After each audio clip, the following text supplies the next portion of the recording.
Assalamualaikum warahmatullahi wabarakatuh.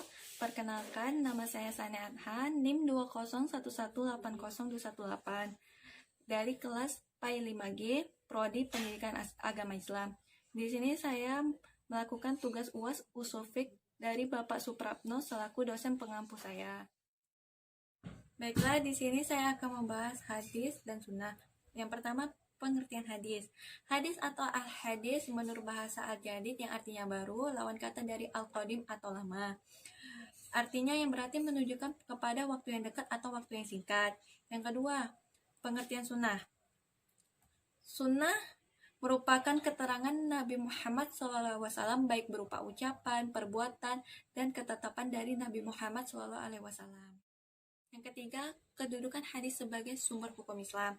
Yang pertama, dalil Al-Quran. Banyak ayat Al-Quran yang menerangkan tentang kewajiban mempercayai dan menerima segala yang disampaikan oleh Rasulullah SAW kepada umatnya sebagai pedoman hidup. Yang kedua, dalil Al-Hadis.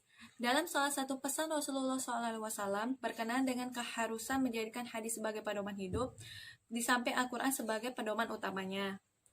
Yang ketiga, kesepakatan ulama atau ijma. Umat Islam telah menjadikan hadis sebagai salah satu dasar hukum beramal karena sesuai dengan yang dikehendaki oleh Allah Subhanahu wa taala. Penerimaan mereka terhadap hadis sama dengan penerimaan mereka terhadap Al-Qur'an karena keduanya sama-sama dijadikan sebagai pedoman hidup sumber hukum Islam. Yang keempat, sesuai dengan petunjuk akal. Rasulullah Nabi Muhammad SAW telah dibenarkan oleh umat Islam. Di samping itu, secara logika, kepada Nabi Muhammad SAW sebagai Rasul mengharuskan umatnya mentaati dan mengamalkan segala ketentuan yang beliau sampaikan. Bagian yang keempat yaitu fungsi hadis terhadap Al-Quran. Al-Quran dan hadis sebagai pedoman hidup, sumber hukum dan ajaran Islam, antara satu dengan yang lainnya tidak dapat dipisahkan. Al-Quran sebagai sumber ajaran pertama yang membuat ajaran-ajaran yang bersifat umum dan global. Hadis sebagai sumber ajaran kedua tampil untuk menjelaskan keumuman isi Al-Quran tersebut. Oleh karena itu, fungsi hadis Rasulullah SAW sebagai penjelas atau bayan Al-Quran itu bermacam-macam. Yang pertama, ada bayan at-takrir.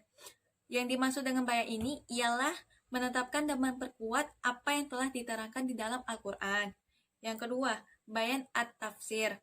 Yang dimaksud dengan bayan at-tafsir adalah bahwa kehadiran hadis berfungsi untuk memberikan rincian dan tafsiran terhadap ayat Al-Quran yang masih bersifat global atau mujmal, yang bersifat mutlak dan mengkhususkan atau taskib terhadap ayat-ayat Al-Quran yang masih bersifat umum. Yang ketiga, bayan at-tashyir. Yang dimaksud dengan bayan at-tashyir adalah mewujudkan suatu hukum atau ajaran-ajaran yang tidak didapati dalam Al-Quran. Yang keempat, bayan al-nas. Kata nas secara bahasa berarti membatalkan, menghilangkan, memindahkan, atau mengubah. Yang kelima, pembagian hadis. Pembagian hadis yang pertama, hadis dari aspek kuantitas. Yang pertama ada hadis mutawatir, hadis masyhur, dan hadis ahad. Yang kedua, pembagian hadis dilihat dari aspek kualitasnya. Yang pertama ada makbul, yang kedua ada mardud. Yang makbul itu dikenal dengan sebutan hadis sahih dan hasan, sedangkan yang mardud dikenal dengan sebutan hadis dhaif. Bagian ke-6, sejarah hadis. Hadis telah berlangsung sejalan dengan perjalanan ajaran Islam. Ketika Rasulullah mulai berdakwah dengan cara sembunyi-sembunyi sampai terang-terangan, maka pada saat itulah hadis mulai muncul.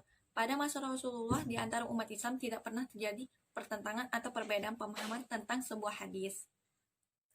Baiklah, di sini dapat disimpulkan, hadis merupakan segala sesuatu yang disandarkan kepada Nabi Muhammad SAW, baik berupa perkataan, perbuatan, pernyataan, dan sebagainya. Sedangkan sunnah fungsinya sebagai pembentukan hukum Islam secara umum dan menjadi tuntutan bagi umat Islam, maka ia merupakan hujjah atau kaum muslimin dan undang-undangannya yang wajib diikuti. Itulah yang dapat saya presentasikan. Kurangnya saya mohon maaf. Bila ada kesalahan, saya akhiri. Wassalamualaikum warahmatullahi wabarakatuh. Jangan lupa like, comment, dan subscribe.